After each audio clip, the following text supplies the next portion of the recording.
लोकसभेत कमबॅक केल्यानंतर आता राज्यातील विधानसभा निवडणुकीत काँग्रेस कमबॅक करणार आहे. काँग्रेसने तशी तयारी केली असून राजकीय वारेही त्याच दिशेने वाहत असल्याची माहिती मिळते. कारण लोकसभेतील जागा वाटपात अन्याय झाला असा काँग्रेसचा सूर होता, पण 13 जागा मिळवत काँग्रेसने जोरदार विजय मिळवला. त्यानंतर आता आगामी विधानसभेसाठी महाविकास आघाडीत प्रमुख घटक पक्ष असलेली काँग्रेस जोरदार तयारी करते आहे. अशात काँग्रेससाठी अनुकूल परिस्थितीही निर्माण झाल्याची माहिती समोर आली. एकूण किती जागा काँग्रेस लढू शकते हे आता आपण या व्हिडिओच्या माध्यमातून जाणून घेऊ.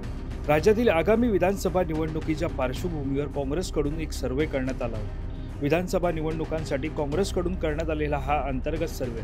या सर्व्हेमध्ये महाविकास आघाडीचे सरकार येण्याचा अंदाज वर्तवण्यात आला. तसेच महाविकास आघाडीत काँग्रेस हाच मोठा भाऊ ठरण्याची शक्यता आहे. तर महायुतीसाठी विधानसभा निवडणूक अवघड असल्याचं देखील या सर्व्हेत समोर आलं. गेल्या लोकसभा निवडणुकीत केवळ एक जागा जिंकणाऱ्या काँग्रेसने यंदाच्या निवडणुकीत सत्ताधारी भाजपचे 3-13 वाजवले. लोकसभा निवडणुकीत काँग्रेसने राज्यात 13 जागा निवडून आणल्या. विदर्भ, मराठवाड्यात दमदार कामगिरी करून काँग्रेसने राज्यात जोरदार कमबॅक केलं. त्यानंतर आता पक्षाने विधानसभेसाठी कंबर कसली. अशात काँग्रेसच्या अंतर्गत सर्व्हेमुळे पक्षात उत्साह संचारला. आगामी विधानसभा निवडणुकीच्या पार्श्वभूमीवर काँग्रेसने अंतर्गत सर्व्हे केला. काँग्रेसच्या या प्राथमिक सर्व्हेमध्ये महाविकास आघाडीची सत्ता येण्याची शक्यता आहे. सर्व्हेनुसार सर्वाधिक म्हणजे 80 ते 85 जागा काँग्रेसला मिळण्याची शक्यता आहे, तर सर्वात कमी म्हणजे 30 ते 35 जागा ठाकरे गटाला मिळण्याची शक्यता आहे.